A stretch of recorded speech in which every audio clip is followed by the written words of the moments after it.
Hello friends, welcome back to Saavi secret kitchen. இன்றைக்கி நான் உங்கள் கூட ஷேர் பண்ண போகிறது ரெகுலர் பன்னீர் பராட்டா இல்லை ஃப்ரெண்ட்ஸ். இந்த வருஷன் ரொம்ப ஸ்பெஷல் பன்னீர் ப்ளஸ் சீஸி ட்விஸ்ட்.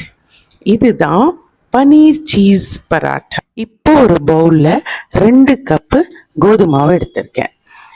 அதுக்கு அரை ஸ்பூன் உப்பு போட்டுக்கணும். கொஞ்சம் ஆயில் விட்டு கலந்துட்டு இப்போது கொஞ்சம் கொஞ்சமாக தண்ணி விட்டு அதை நல்லா பிசையணும். இவ்வளோ மாவுக்கு அரை ஸ்பூன் உப்பு போதுமா அப்படின்னு யோசிக்கிறீங்க, கரெக்டாக?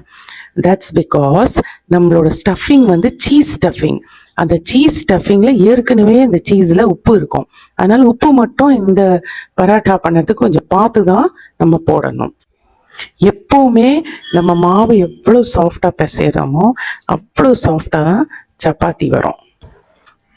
இப்போ பாருங்க எப்படி மாவு ரொம்பவே ஸ்மூத்தாக கையில் ஒட்டாமல் ரெடியாக இருக்குன்னு. நான் வந்து ஒரு கிச்சன் டவல் எடுத்து அதை நினச்சி நல்லா புழிஞ்சு இந்த மாவில் மூடி வைக்கிறேன். நீங்கள் வேணும்னா கொஞ்சம் ஆயில் தடவி கூட ஒரு பிளேட்டை வச்சு மூடி வைக்கலாம். இப்போ let it rest for 10 minutes. அதுக்குள்ளே நம்ம ஸ்டஃபிங் ரெடி பண்ணிக்கலாம். ஸ்டஃபிங்க்கு 300 grams of paneer, 150 grams of pizza cheese, 1/2 cup வெங்காயம் ஆப்ஷனல், ஆனால் ஆட் பண்ணால் டேஸ்ட் என்ஹான்ஸ் ஆகும். 1/2 cup ஆஃப் கட் பண்ண கொத்தமல்லி ஆட் பண்ணுறேன். ஆக்சுவலி கொத்தமல்லி வந்து டேஸ்ட்டை ரொம்ப என்ஹான்ஸ் பண்ணோம். இது வந்து நம்ம ஆல்மோஸ்ட் எல்லா இந்தியன் குக்கிங்லையும் யூஸ் பண்ணுறது தான். ஸ்பைசஸ் பற்றி சொன்னால் 1/2 spoon தனியா powder, 1/2 spoon garam masala, and most important 1/2 spoon jeera powder. இந்த ஜீரா பவுடர் தான் நம்மளுக்கு ஸ்டஃபிங்க்கு ஒரு யூனிக் அரோமா கொடுக்கும். 1/2 spoon ஆஃப் crushed ginger, அப்புறம் வந்து ஒரு 2 பச்சை மிளகாயை நான் சின்னதாக கட் பண்ணி வச்சுருக்கேன். இது எல்லாத்தையும் இப்போ நம்ம வந்து ஒரு பவுலில் போட்டு நல்லா மிக்ஸ் பண்ணணும். மிக்ஸ் பண்ணிட்டு தான் ஸ்டஃபிங் பண்ணணும். ஒரு கிரேட்டர் எடுத்து அதில் பீட்சா சீஸை வந்து நல்லா கிரேட் பண்ணிக்கணும்.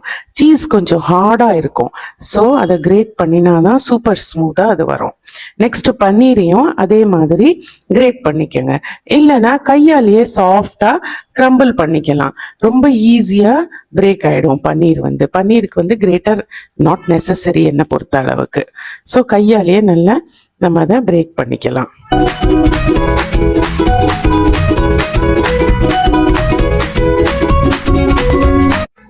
அதுக்கப்புறம் ரெடியாக கட் பண்ணி வச்சுருந்த வெங்காயம் ஆட் பண்ணிக்கோங்க. பட் ஒரு ஸ்மால் டிப்பு, வெங்காயம் வந்து கொஞ்சம் தண்ணி விட்டுக்கும். வேணும்னா நீங்கள் உடனே பராட்டா பண்ண போகிறீங்கன்னா அந்த மிக்சரில் நீங்கள் வெங்காயம் போட்டுக்கலாம். அப்புறம் எடுத்து வச்ச எல்லா இன்க்ரீடியன்ஸும் எல்லா மசாலா பொருளும் அதில் நம்ம போட்டு நல்லா அதை வந்து மிக்ஸ் பண்ணிக்கிறோம். ஒரு விஷயம் மறந்துட்டேன், அதில் வந்து ஒரு 1/2 spoon பெப்பர் பவுடர் போடணும். பெப்பர் பவுடர் போட்டால் அந்த ஸ்டஃபிங் வந்து டேஸ்டியாக இருக்கும். அப்புறம் 1/2 spoon ஆஃப் சில்லி ஃப்ளேக்ஸ். இது ரெண்டும் நான் உங்களுக்கு முன்னாடி சொல்ல மறந்து போயிட்டேன். அப்புறம் இதுக்கு கொஞ்சமாக உப்பு போட்டுக்கோங்க. உப்பு போட்டுன்னு அதை சேர்த்து கலந்துக்கோங்க நல்லா. இது கூட ஒரு சின்ன பீஸ் பட்டர் ஆட் பண்ணிக்கோங்க.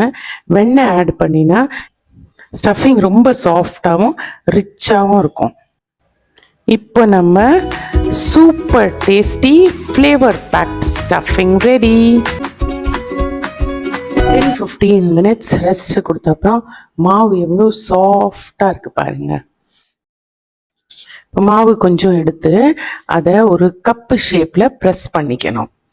அப்புறம் அந்த கப்புக்குள்ளே நம்ம ரவுண்டாக உருட்டி வச்சோம்ல, அந்த ஸ்டஃபிங்கை எடுத்து அந்த கப்புக்குள்ளே நம்ம போட்டு அதை க்ளோஸ் பண்ணிக்கணும். இப்போ அந்த உருட்டி வச்சதை ட்ரை மாவில் கொஞ்சம் ரோல் பண்ணிவிட்டு அதை சப்பாத்தி கட்டையால் நல்லா ரவுண்டாக ஷேப் கொடுக்கணும். ரொம்ப அழுத்தி தேய்க்கக்கூடாது, அப்புறம் ஸ்டஃபிங் வெளியே வந்துடும். நல்லா சாஃப்டாக தேய்க்கணும், அவ்வளோதான். நம்ம தேய்க்கும் போது எட்ஜஸ் கொஞ்சம் திக்காக இருக்கும். அந்த எட்ஜஸை லைட்டாக ப்ரெஸ் பண்ணி அதை வந்து கொஞ்சம் தின்னாக ஆக்கிக்கணும்.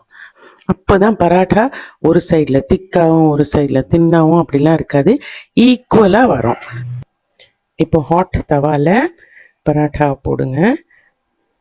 1 ஸ்பூன் ஆஃப் ஆயில் விட்டுட்டு 2 பக்கமும் கோல்டன் ப்ரௌன் ஆகிற வரைக்கும் ஃப்ளிப் ஃப்ளாப் பண்ணி ரோஸ்ட் பண்ணிக்கோங்க. வாவ், சூப்பராக வந்திருக்கு. சர்வ் பண்ணுறதுக்கு முன்னாடி இதில் ஒரு பீஸ், சின்ன பீஸ் பட்டரோட சர்வ் பண்ணால் நல்லாயிருக்கும். இதுக்கு நான் ஸ்பெஷலாக ஒன்றும் சைட் டிஷ் எடுக்கலை. ஜென்ரலி இந்த ஸ்டஃப் பராட்டாக்கெலாம் தயிரே ரொம்ப டேஸ்ட்டாக இருக்கும். Simple recipe, ultimate taste. Like, share, subscribe பண்ண மறக்காதீங்க. சாவி சீக்ரெட் கிச்சனில் ஒரு secret. Love and taste together. Bye, see you soon.